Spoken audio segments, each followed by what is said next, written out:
Months passed since the crew of the Aurora had returned to Earth. The wreckage of their ship still drifted silently in space, a haunting reminder of the choices they had made and the sacrifices that had been necessary. Captain Alan Carter stood on a quiet hilltop overlooking the ocean, the wind brushing against his face as he watched the sun dip below the horizon. It was peaceful here, a stark contrast to the chaos and tension of the past year. Emma Blake sat beside him, her legs crossed and her hands resting on her knees. She had changed in subtle ways since their return. Her once bright curiosity had matured into something deeper, tempered by the lessons they had learned. "Do you think we'll ever go back out there?" she asked softly, nodding toward the stars. Carter smiled faintly. "Probably. Humanity doesn't stay grounded for long. But next time, I hope we're better prepared." "Better prepared," Emma echoed, her voice tinged with both sadness and determination. "Lisa taught us that we can't just chase knowledge without thinking about what it means or what it costs." Dr. Ryan Mitchell joined them shortly after, carrying a thermos of coffee. He handed cups to Carter and Emma before sitting down. "I've been thinking a lot about Lisa lately," he admitted. "About what she did and why. If it hadn't been for her, none of us would be sitting here right now." "She saved more than just us," Carter said quietly. "She saved Earth, maybe even the Valens too." Ryan nodded, taking a sip of his coffee. "Still, it's hard not to wonder, could we have done something differently? Could we have stopped it sooner?" Emma shook her head. "I don't think so. None of us knew how dangerous it really was, not until it was too late. All we can do now is learn from it." The reforms General Knox had implemented were already making a difference. New guidelines for handling alien technology emphasized caution over ambition, prioritizing exploration and understanding over weaponization. Scientists and military leaders worked together more closely, ensuring that humanity's reach into space wouldn't come at the cost of its values. Across the globe, people remembered Lisa Harper's sacrifice. Memorials were erected in her honor, and schools began teaching courses on ethical exploration. Her story became a symbol of courage and responsibility, a reminder that progress required not just intelligence but wisdom. Xyler and the Valens maintained contact with Earth, fostering a fragile but hopeful alliance. They shared knowledge cautiously, always mindful of the risks. In return, humanity offered its own insights, eager to build bridges rather than barriers. For the first time, the idea of coexistence felt possible. As night fell, Carter rose to his feet, brushing dirt from his pants. "We should head back," he said, glancing at Emma and Ryan. "Tomorrow's another day." They walked together down the hill, their footsteps soft against the grass. Each of them carried scars from their journey, some visible, others hidden. But they also carried hope, hope that humanity could rise above its flaws, that it could grow wiser with each passing generation. Later that evening, as Carter lay in bed staring at the ceiling, he thought about Lisa one last time. He imagined her smiling, proud of the changes her sacrifice had inspired. She had given everything to protect them, and now it was their duty to ensure her gift wasn't wasted. Out among the stars, the universe waited, vast, mysterious, and full of possibilities. Humanity's path forward wouldn't be easy, but for the first time, Carter believed they were ready to face it. Together, they would step into the unknown, guided not by fear or greed, but by the lessons of those who had come before. And somewhere, amid the endless expanse of space, Lisa Harper's memory shone brightly, a beacon of hope for all who dared to explore. The Valen rescue vessel carried the survivors of the Aurora in silence. The crew sat quietly, each lost in their own thoughts. Captain Alan Carter stared out of a large viewport, watching the stars streak past as the ship traveled through space. He felt the weight of responsibility pressing down on him, not just for Lisa's sacrifice, but for the choices that had led them to this point. Emma Blake sat beside him, her hands wrapped around a warm cup of tea provided by the Valens. She hadn't spoken much since leaving the Aurora, her mind replaying Lisa's final moments over and over.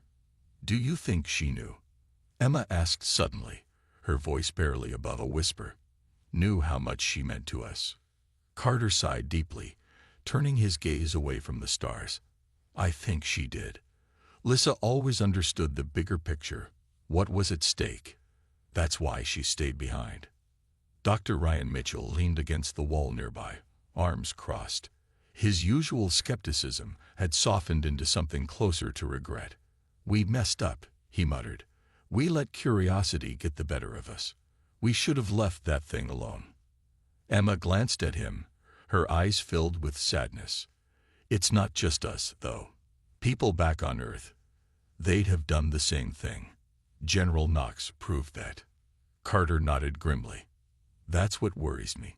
Humanity has a habit of chasing power without thinking about the consequences. This time, we got lucky. But next time, he didn't finish the sentence. None of them needed him to. Xylor entered the room, its movements calm and deliberate. It approached the group, its expression unreadable but somehow comforting. You are safe now, it said softly. My people will ensure you return to your world unharmed. Thank you, Carter replied sincerely. But what happens after that? Will your people keep searching for artifacts like this one? Xylor hesitated before answering. Some among us believe these relics hold answers, secrets that could help us understand the universe. Others see only danger. The debate continues. Emma frowned. And what do you think? I think knowledge is neither good nor evil, Xylor explained. It is how it is used that matters. Your companion, Lisa, showed great wisdom. She chose to protect rather than exploit. Perhaps others will follow her example. The words lingered in the air, heavy with meaning. The crew exchanged glances, each silently vowing to carry Lisa's memory forward. Back on Earth, news of the artifact's destruction reached General Harold Knox. At first, he raged at the loss of such a powerful opportunity. But as reports of the nanobot's destructive potential spread, even Knox began to reconsider his stance. Images of barren planets and crumbling civilizations haunted him, reminders of what unchecked ambition could unleash. In response, Knox called for an emergency meeting with top military and scientific leaders. For the first time, he listened instead of commanded. We dodged a bullet here, he admitted gruffly. If those nanobots had escaped, we'd be looking at global devastation, maybe extinction. One of the scientists spoke up, her voice firm. This isn't just about us, sir. If humanity wants to survive and thrive, we need to change how we approach alien technology. Curiosity is natural, but recklessness will destroy us. Knox nodded slowly, his usual arrogance tempered by humility. Then let's make sure this doesn't happen again. New protocols, stricter oversight. From now on, exploration comes first, weapons second. As reforms were implemented, the story of the Aurora became a cautionary tale. News outlets reported on Lisa Harper's bravery, painting her as a hero who had saved countless lives. Schools taught lessons about the dangers of unchecked ambition, using the artifact incident as a case study. For the crew of the Aurora, life slowly began to return to normal. Yet none of them could forget the events that had changed them forever. They often gathered to share memories of Lisa, keeping her spirit alive through stories of her brilliance and courage. Captain Carter stood once more beneath the night sky, gazing at the stars. He thought of Lisa, of Xylor, and of the fragile trust they had forged with the Valens. Humanity's future remained uncertain, but for the first time, Carter felt hopeful. Perhaps, he thought, they had learned enough to avoid repeating the mistakes of the past. The survivors of the Aurora gathered in the ship's common area, their faces pale and drawn. The weight of Lisa Harper's sacrifice hung over them like a dark cloud. Emma Blake sat quietly in a corner, her hands clasped tightly together, while Dr. Ryan Mitchell paced back and forth, his expression unreadable. Captain Alan Carter stood near the viewport, staring out at the endless expanse of space, his mind replaying the events that had led to this moment. Xylor, the Valen ambassador, remained nearby, its presence both comforting and somber. It had witnessed humanity's capacity for bravery and for destruction. Now, it watched as the crew grappled with their grief and guilt. "She saved us," Emma whispered finally, breaking the silence. Her voice cracked, and she wiped tears from her cheeks. If she hadn't stayed behind. "She knew what she was doing," Carter said softly, though his tone carried no conviction. "She gave us a chance to fix this, to make things right." Ryan stopped pacing and turned to face the group. "But at what cost? Lisa gave her life, and for what? To stop something we never should have touched in the first place." Carter didn't respond immediately. He understood Ryan's anger. It mirrored his own. But now wasn't the time to dwell on blame. They had to focus on moving forward. "We can honor her memory by learning from this, by making sure nothing like this ever happens again." Xylor stepped closer, its movements smooth and deliberate. "Your companion showed great courage. Such selflessness is rare, even among my people. Her actions will not be forgotten." Emma looked up at Xylor, her eyes red and swollen. Do you think she stopped it? For good?" Xylor hesitated before answering. "The artifact is gone, and the nanobots with it. But the knowledge remains. If others seek to replicate its power, the danger will return." The room fell silent as the reality of Xylor's words sank in. Destroying the artifact hadn't erased the threat entirely. Humanity's greed and ambition were still lurking beneath the surface, waiting for another opportunity to resurface. Meanwhile, aboard the military cruiser, Commander Laura Hayes reported back to General Knox. Her initial confidence had wavered after witnessing the chaos aboard the Aurora *. She stood stiffly in front of the view screen, delivering her account with a mix of frustration and regret. "The artifact is destroyed," Hayes said bluntly. "One of the scientists sacrificed herself to contain the nanobots. We lost valuable data, and potentially a significant advantage." Knox's face hardened, his jaw tightening. "So we're back to square one. All that effort, and we have nothing to show for it." Hayes hesitated, choosing her words carefully. "Sir, perhaps this is a sign. The artifact was too dangerous to control. Pushing further might have ended worse than we could have imagined." For once, Knox didn't argue. His usual bravado faltered as he considered the implications. The images of devastated planets recovered from the artifact's files lingered in his mind.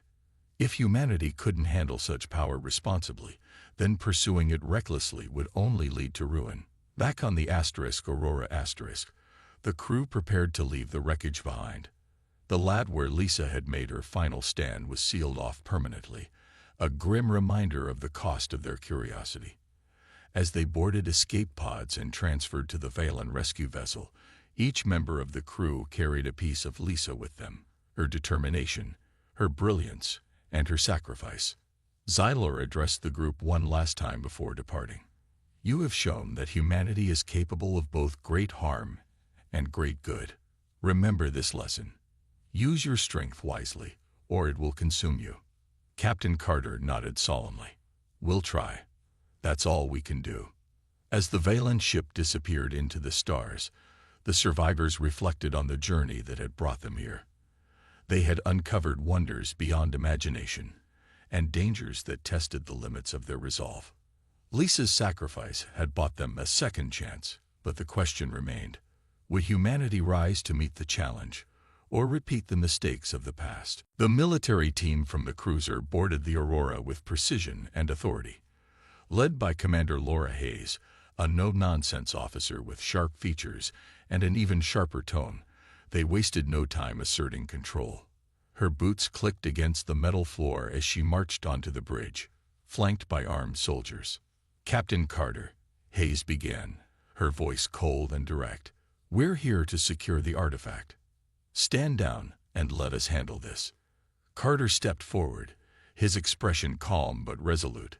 "Commander, you don't understand the situation. The artifact is unstable. Moving it, or tampering with it, could activate it. We've made progress with the Valens to shut it down safely." Hayes raised an eyebrow. glancing briefly at Siler, who stood nearby. Aliens? You're trusting aliens over your own people. They've been helping us, Lisa Harper interjected, stepping forward. They know more about this thing than we do. If we rush this, we risk disaster. Hayes' patience was wearing thin. This isn't up for debate. General Knox gave clear orders. The artifact is coming with us. Before anyone could respond, alarms blared throughout the ship. Red lights flashed as the artifact emitted a sudden burst of energy, its glow intensifying until it filled the lab. The crew scrambled to contain the reaction, but the vibrations grew stronger, shaking the entire vessel. It's destabilizing, Dr. Ryan Mitchell shouted, struggling to stabilize the readings on his console. We need to finish the shutdown sequence now. Lisa turned to Zyler, panic in her eyes. What do we do? Zyler moved quickly, its movements fluid and deliberate. There is one final step, but it is dangerous. If done incorrectly, the artifact will activate fully. Hayes stepped closer, her hand resting on the weapon at her side. Step aside. This is our operation now. No. Lisa snapped, surprising even herself with her outburst. You don't know what you're doing.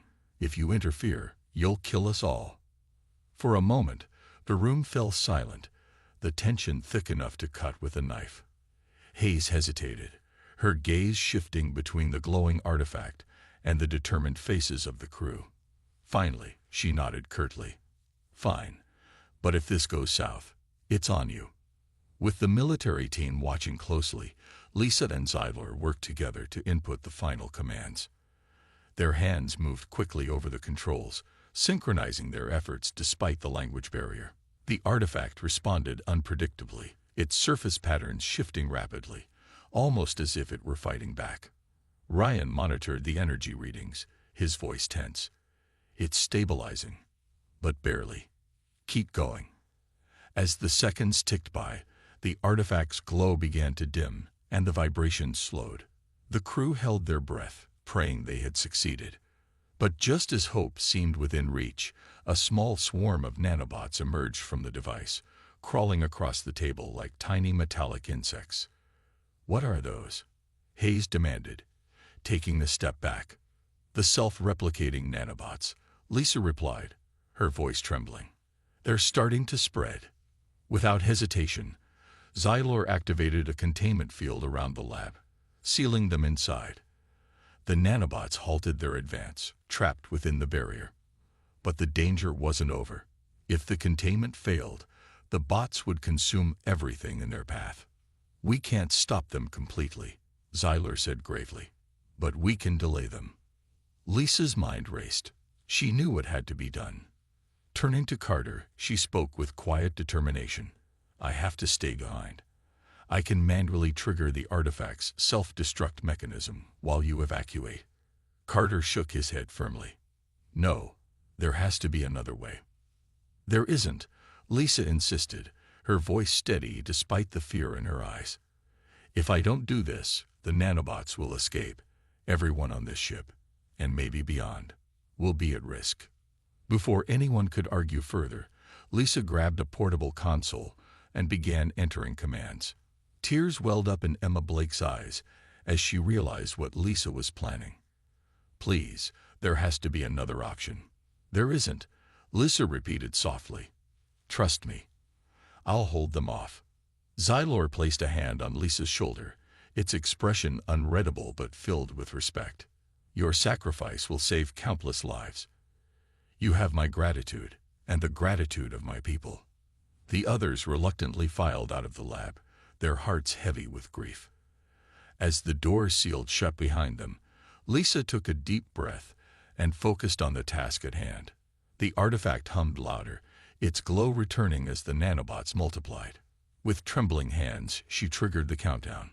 On the other side of the containment field, the crew watched helplessly as the lab was consumed by light. Lisa's voice came through the comm system one last time, calm and resolute. Goodbye, everyone. Take care of each other. Then silence. The artifact and Lisa were gone. The tension aboard the Aurora was palpable as General Knox's reinforcements approached.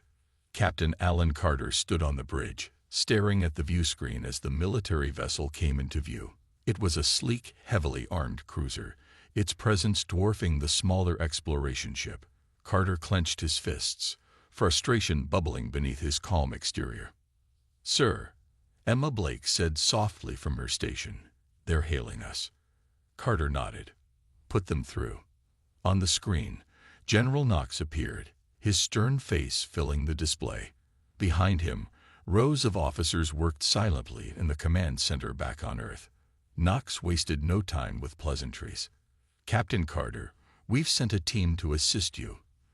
They'll take custody of the artifact and bring it back for further study." Carter's jaw tightened. "With respect, sir, that's not advisable. The Valens are helping us understand the artifact.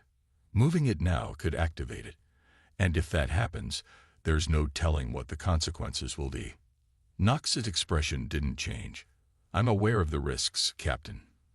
But this isn't just about your mission anymore. This is about humanity's future. We can't pass up an opportunity like this." Before Carter could respond, Xylor stepped into view beside him. The alien ambassador's presence seemed to startle Knox, but he quickly masked his surprise. "General Knox," Xylor began, its voice calm but firm, "the artifact is too dangerous to move. Any attempt to transport it increases the risk of activation." Knox frowned, clearly unaccustomed to being challenged by an alien. "And who exactly are you to dictate our actions?" "I am Xylor of the Valen people," the ambassador replied. "We have encountered this relic before. Its creators destroyed themselves with it. Do you wish to repeat their mistake?" For a moment, Knox hesitated, but his ambition outweighed his caution. "We'll take our chances. Stand down, Captain Carter." "That's an order." The transmission ended abruptly, leaving the crew in stunned silence. Lissa Harper turned to Carter, her eyes wide. "What do we do now?" Carter took a deep breath, his mind racing. "We keep working. If we can shut it down before they get here, we might have a chance." Meanwhile, General Knox wasn't content to wait. To prove humanity's superiority, and perhaps intimidate the Valens, he ordered a live demonstration of Earth's weaponry. A simulated target resembling a Valen ship appeared on the cruiser's screens. With a flick of a switch, energy beams and missiles tore through the simulation, reducing it to digital rubble within seconds. Back on the Aurora Asterisk, the crew watched the demonstration via a relayed feed. Dr. Ryan Mitchell shook his head in disbelief. "That's insane. They're practically begging for trouble." Lisa felt a knot form in her stomach. "If the Valens see this, they'll think we're a threat." Sure enough, Xylor reacted with visible unease. "Your weapons, they are far more advanced than ours. Why would you need the artifact when you already possess such power?" Carter sighed. "It's not about need. It's about greed. Some people believe having more power makes them safer, but all it does is create fear." As the hours passed, the military cruiser drew closer.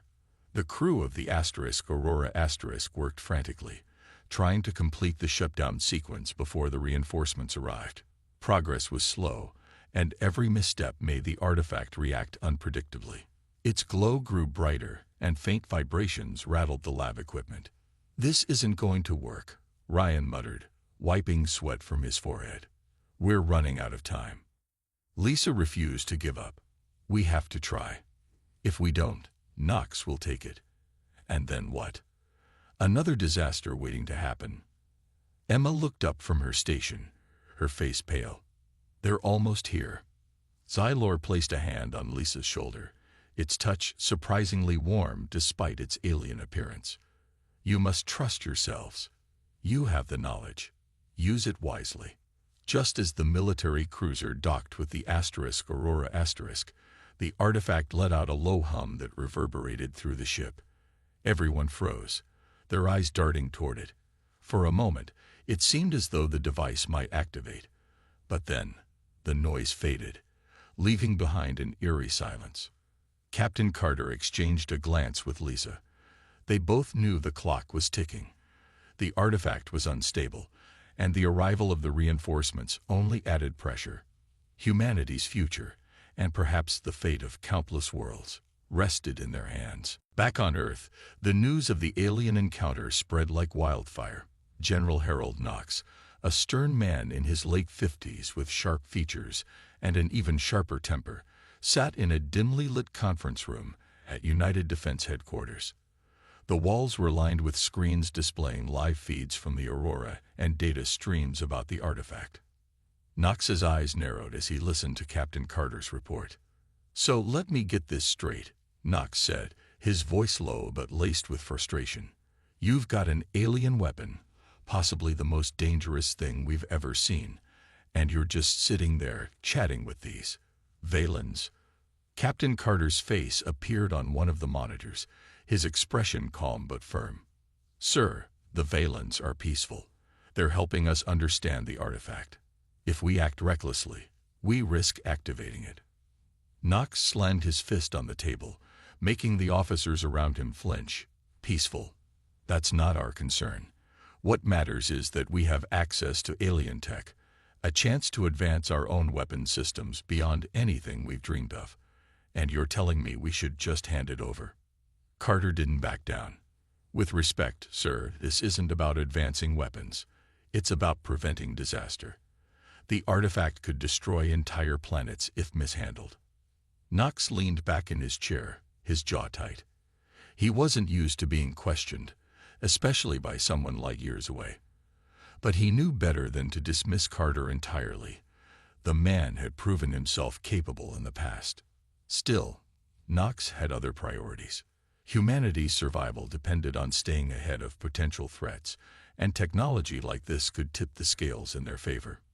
Meanwhile, aboard the Aurora Asterisk, Lisa Harper worked closely with Xyler to decipher the artifact's shutdown sequence. The process was painstaking. Every touch, every adjustment they made caused the artifact to react unpredictably. Its glow would flicker, its surface patterns shifted, and sometimes it emitted low hums that resonated through the lab. "It's resisting," Lisa muttered, wiping sweat from her brow. "Almost like it doesn't want to be turned off." Xyler nodded solemnly. "It is designed to adapt, to survive. That is why it is so dangerous." Dr. Ryan Mitchell stood nearby, arms crossed, watching their progress, or lack thereof, with growing unease. "This feels too risky," he said. "Every time we try something new, it reacts. What happens when it decides to fight back?" Lisa shot him a glance. "We don't have a choice, Ryan. If we stop now, we might never figure it out." As the hours dragged on, Lisa discovered something buried deep within the artifact's structure: encrypted files. At first, they seemed like random strings of code, but as she decoded them, fragments of information began to emerge. Images of devastated planets, barren wastelands, and crumbling cities filled her screen. Accompanying the images were warnings written in an ancient script Xyler helped translate. "They're records," Lisa whispered, her voice trembling, "from the civilization that created this thing. These are the worlds it destroyed." Emma Blake looked over her shoulder, her face pale. "They're showing us what happens if we fail." Xyler's expression darkened. "This is why we must succeed. Not just for your world, but for all worlds." The gravity of the situation weighed heavily on everyone. On Earth, General Knox received updates about the artifact's destructive potential. While part of him acknowledged the danger, another part saw only opportunity. He called an emergency meeting with his advisors, pushing for immediate action. "We can't rely on those scientists to handle this," Knox argued. "If the artifact holds secrets, we need to extract them ourselves. Send reinforcements to the Aurora Asterisk. Bring the artifact home." His advisors hesitated, uneasy about interfering with the delicate situation. But Knox's determination was unshakable. Orders were issued, and a military vessel was dispatched to rendezvous with the Aurora Asterisk.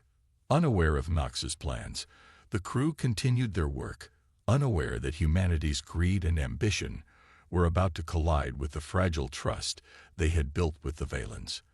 The artifact remained silent for now, but the tension surrounding it grew thicker with each passing moment. After hours of careful work, Emma Blake finally managed to establish a basic line of communication with the alien ship. The tones they had heard earlier began to form patterns, and through trial and error, she matched them to simple concepts like numbers and shapes. It was slow progress, but it was enough to send a message. "We come in peace." The response came quickly, a series of tones that Emma translated as acknowledgement. Then, to everyone's surprise, a smaller craft detached from the massive alien vessel and approached the Aurora Asterisk. It docked gently, and moments later, an alien figure stepped onto the ship. The creature was tall and slender, with smooth, silvery skin that shimmered faintly under the lights.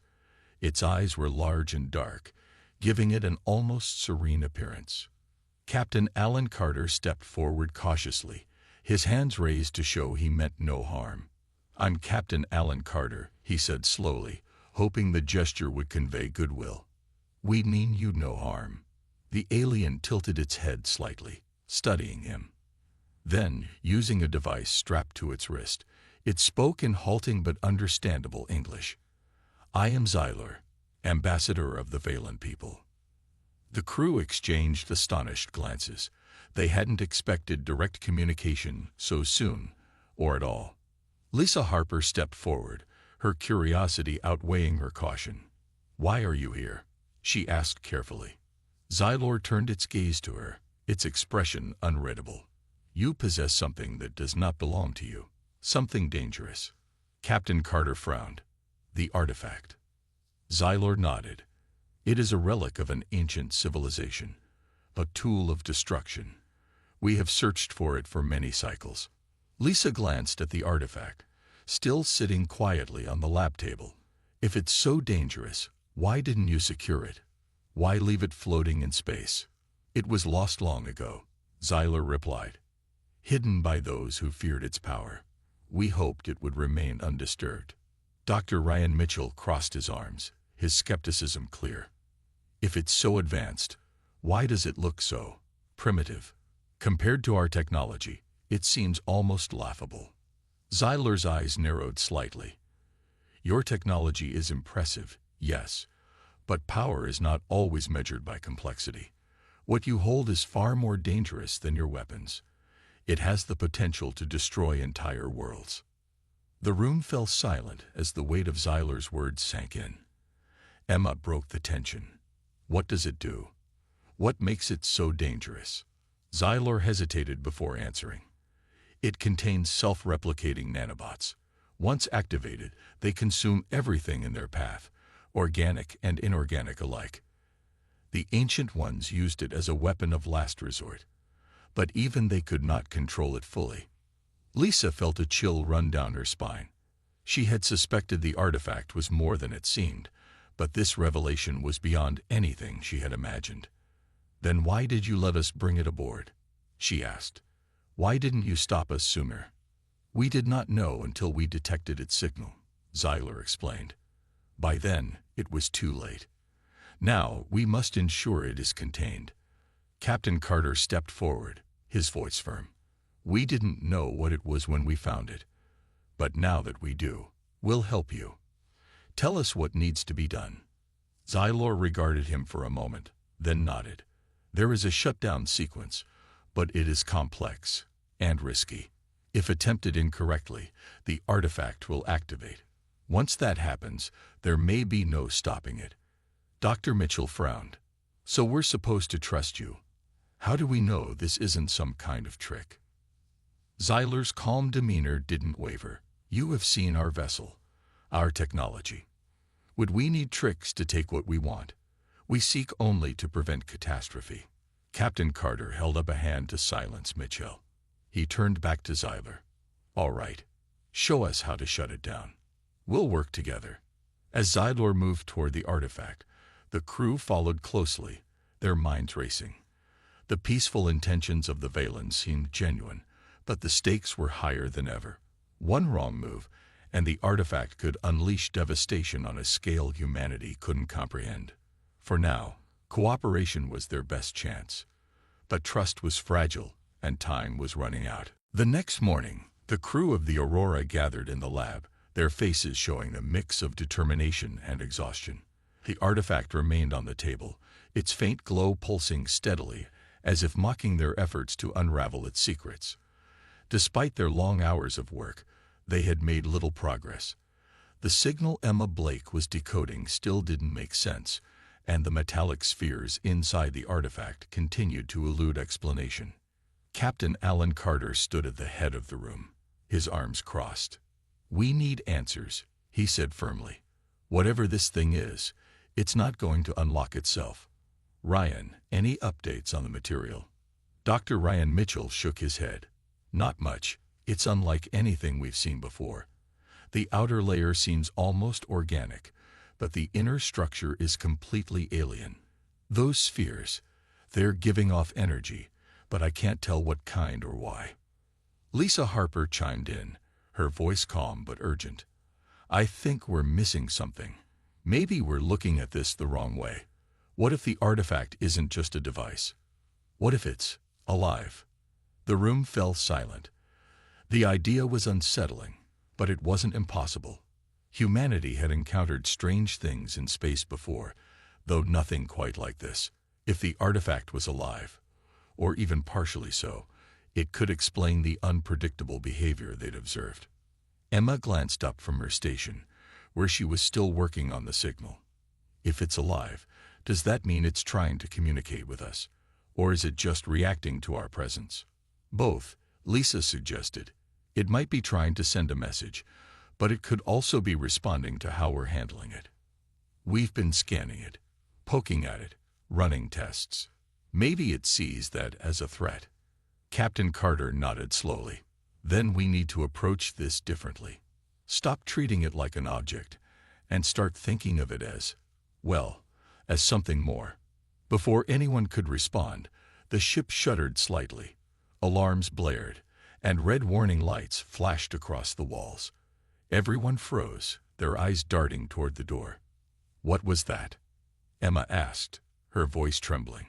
Dr. Mitchell hurried to a nearby console and pulled up the ship's systems. "It's coming from outside," he said, his tone grim. "Something's out there." The crew rushed to the bridge, their hearts pounding. On the main view screen, they saw it, a massive alien vessel emerging from the darkness of space. It was enormous, easily dwarfing the Aurora *, with sleek curves and glowing panels that pulsed in rhythmic patterns. The design was unmistakably alien, yet strangely beautiful. "They found us," Captain Carter said, his voice steady despite the tension in the air. Lisa's mind raced. "Do you think it's because of the artifact? Maybe they were tracking it. Or maybe they were listening to the signal," Emma added. "What if we accidentally triggered something when we brought it aboard?" Dr. Mitchell frowned. "Either way, we've got company. And they don't look friendly." The alien ship didn't move closer, but it didn't leave either. Instead, it hovered silently, as if studying the humans. Then, without warning, a beam of light shot out from the vessel and connected with the Aurora *. The crew braced themselves, expecting an attack, but nothing happened. The light seemed to scan the ship, probing its hull and systems. "They're analyzing us," Lisa whispered, her eyes wide. Captain Carter took a deep breath. "Open a channel. Let's try to talk to them." Emma worked quickly, adjusting the communication systems to broadcast a neutral signal. After a few tense moments, a response came through, a series of low, resonant tones that vibrated through the ship. The sound was eerie, but not hostile. "They're responding," Emma said, relief creeping into her voice. "But I don't understand what they're saying." Lisa leaned forward, her brow furrowed. "It's not like the signal from the artifact. This is different, more complex." Captain Carter straightened, his expression firm. "Keep trying to decode it. In the meantime, let's assume they're here because of the artifact. If we want to avoid trouble, We need to figure out what they want. And fast. As the crew worked to establish communication, the artifact sat quietly in the lab, its glow dimmer than before. Whether it was a tool, a weapon, or something else entirely, one thing was clear. Humanity had stepped into a situation far bigger than they had anticipated. And now, they would have to face the consequences. After securing the artifact in the ship's lab, the crew gathered around it, their faces a mix of excitement and unease. The object sat on a metal table, glowing faintly under the harsh laboratory lights. Its surface seemed to shift slightly, as if alive, though no one could explain how or why. Lieutenant Lisa Harper adjusted her glasses and leaned closer, her scanner humming softly as she collected data. "It's fascinating," she murmured, her voice filled with awe. "The energy readings are off the charts, but the material itself, it's so fragile. It doesn't make sense." Dr. Ryan Mitchell stood nearby, arms crossed, his expression skeptical. "Fragile? That's not what I'd expect from something alien. Our tech is built to last. This thing looks like it could break if you sneezed on it." Captain Alan Carter paced slowly, his boots clicking against the floor. "Maybe that's the point," he suggested. "Maybe it's not supposed to be durable. Maybe it's meant for something else entirely." Emma Blake, the communications officer, was focused on her own task. She had set up a portable receiver next to the artifact, trying to decode the strange signal they had detected earlier. The rhythmic hum grew louder, almost melodic, as she fine-tuned the equipment. Her fingers danced over the controls, adjusting frequencies and filters until the noise began to take shape. "I think I've got something," Emma said, her voice rising with excitement. "It's not random. It's a pattern. Like a message." Lisa turned to look at her. "A message? From who?" Emma hesitated, unsure how to answer. "I don't know. But whoever sent it, they're definitely not human." The room fell silent as the weight of her words sank in. For years, humanity had searched for signs of extraterrestrial life, hoping to find proof that they weren't alone.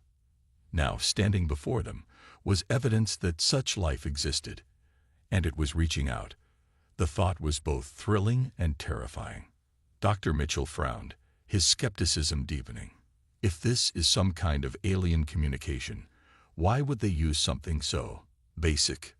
This tech looks primitive compared to ours. Even our oldest satellites are more advanced than this. Lisa shook her head. Not everything is about power or complexity. Sometimes simplicity serves a purpose we can't understand yet. Captain Carter stepped forward, his gaze fixed on the artifact. "We need to figure out what it's saying, and fast. If this is a distress call, there might be someone out there who needs our help. And if it's something else..." He paused, letting the implication hang in the air. "We need to know what we're dealing with." As the hours passed, the crew worked tirelessly. Lisa ran simulation after simulation, trying to map the artifact's internal structure. Emma continued decoding the signal, jotting down notes as fragments of the message started to emerge.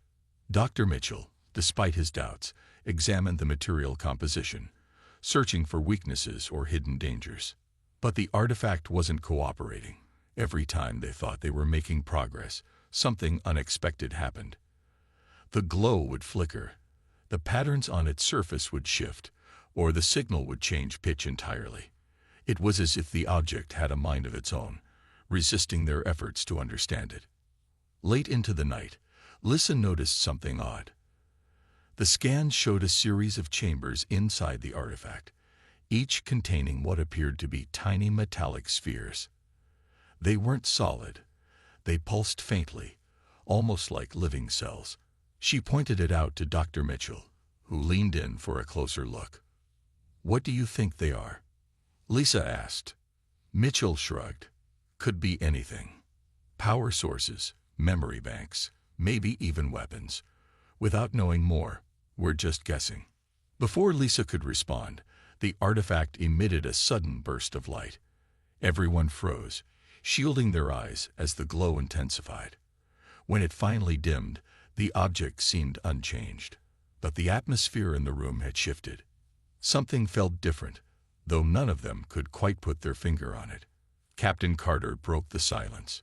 Whatever this thing is, it's more complex than we realized. Keep working.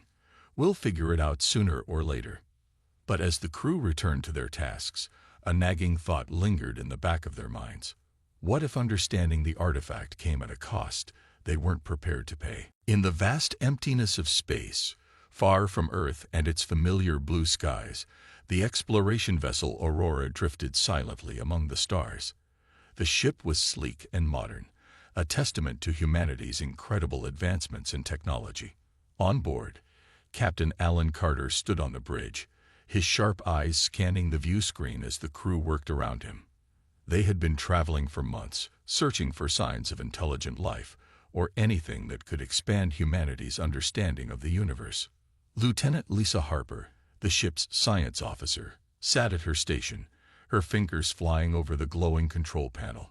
She was young but brilliant, with a knack for solving problems no one else could. Her attention snapped to the main screen as something unusual appeared, a small floating object drifting through the void. It shimmered faintly under the distant light of a dying star, its surface smooth and metallic. "What is that?" asked Emma Blake, the communications officer, leaning forward in her seat. Her voice carried a mix of curiosity and unease. "I don't know," Lisa replied, adjusting the sensors to get a better look. "It's not natural. It's artificial."